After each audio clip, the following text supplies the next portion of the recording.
समय बाद विनय और उसकी पत्नी लता अपने 5 साल के बेटे प्रिंस के साथ एक किराए के घर में रहते थे। एक दिन की बात है, विनय अपनी पत्नी को बताता है, लता, मुझे एक बहुत ही अच्छा और बढ़िया घर बड़े ही सस्ते दामों में मिल गया है। अब हमें इस छोटे से घर में नहीं रहना पड़ेगा। ये तो बड़ी ही अच्छी बात है, पर मुझे एक बात समझ में नहीं आ रही कि हमें ये घर इतना सस्ता कैसे मिल गया। अरे ये तो अच्छी बात है कि हमें सस्ता और अच्छा घर मिल गया। अब तुम ज्यादा मत सोचो, कल ही हम उस नए घर में शिफ्ट हो जाएंगे। नए घर में शिफ्ट हो जाते हैं। विनय घर की सफाई में लग जाता है और लता प्रिंस को दूध पिलाने लग जाती है। प्रिंस बेटा, तुम दूध पी लो, तुमने बहुत देर से कुछ नहीं खाया, तुम्हें भूख भी लगी होगी। अभी तुम दूध पी लो, फिर जब खाना बन जाएगा तब मैं तुम्हें खाना खिला दूंगी। ठीक है मम्मी। मम्मी, मैं अपनी साइकिल चला लूं? हाँ, चला लो, जब तक मैं घर की सफाई कर लूं। ये कहकर लता घर की सफाई में लग जाती है। प्रिंस अपनी साइकिल चलाने में लग जाता है। तभी चुड़ैल प्रिंस के पास आती है और उसे बड़े प्यार से देखने लगती है, जैसे मानो प्रिंस उसका ही बच्चा हो। बेटा, आप क्या कर रहे हो? मुझे भी अपने साथ खिलाओगे? आप कौन हो? आप कहाँ से आई हो? मैं बेटा आपकी मासी हूँ। क्या मैं आपके साथ खेल सकती हूँ? हाँ मासी, आप मेरे साथ खेल सकते हो, फिर तो बड़ा मजा आएगा, है ना?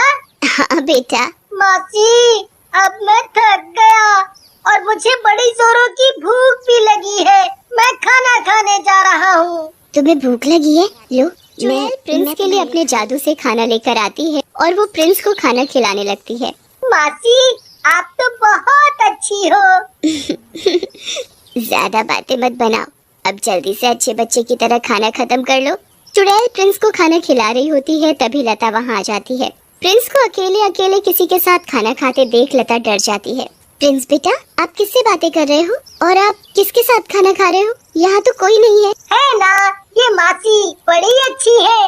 मुझे भूख लग रही थी तो मासी ने ही मुझे खाना खिलाया और वो मेरे साथ खेलती भी है। कहाँ है वो? तभी चुड़ैल अचानक से गायब हो जाती है। अरे, ये मासी तो अभी इधर ही थी, पता नहीं कहाँ गई। लता प्रिंस को इस तरह की बातें करते हुए डर जाती है और वो उसे उठाकर कमरे में ले जाती है और विनय को सब बताती है। अरे ये सब तुम्हारा वहम होगा।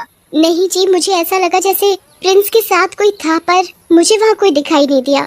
मुझे यहाँ कुछ ठीक नहीं लग रहा। तुम बेकार में परेशान हो रही हो, ऐसा कुछ नहीं है, सब ठीक है। देखो, आज मैं बहुत थक गया हूँ, मुझे नींद भी आ रही है, मुझे बड़े जोरों की भूख लगी है। तुम मुझे जल्दी से खाना दे दो, मैं खाना खाकर सोऊंगा। मुझे कल काम पर भी जाना है। विनय लता की बात का बिल्कुल भी विश्वास नहीं करता और वो खाना खाकर सोने चला जाता है। पर लता को तो डर, वो उसे उठाकर कमरे में ले जाती है और विनय को सब बताती है। अरे ये सब तुम्हारा वहम होगा।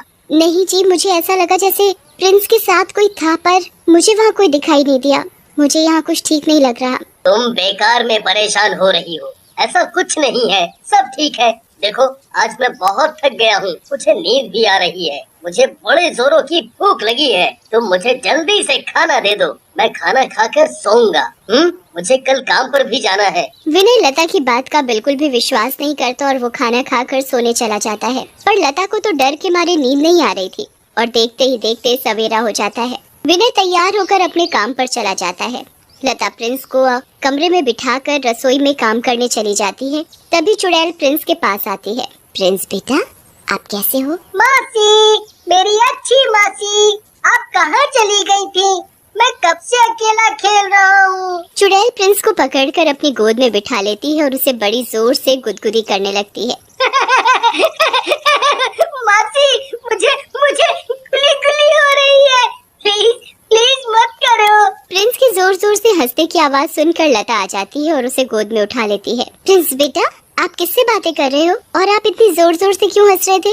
वो मासी मुझे गुल्ली गुल्ली कर रही थी ना। कहाँ है तुम्हारी मासी? प्रिंस चुड़ैल की तरफ हाथ उठाकर कहता है। ये है मासी, और ये बहुत अच्छी है, ये मुझे बहुत प्यार करती है, मेरे साथ खेलती है, मुझे खाना खिलाती है। पर बेटा, यहाँ तो कोई नहीं है। ये तो नहीं, ये बैठी है। लता बुरी तरह डर जाती है और वो प्रिंस को अपनी गोद में उठा लेती है। फिर वो विनय को फोन करके घर बुलाती है। हेलो विनय, आप घर जल्दी आ जाओ और पास वाले मंदिर में जो पुजारी जी हैं उन्हें लेते आना।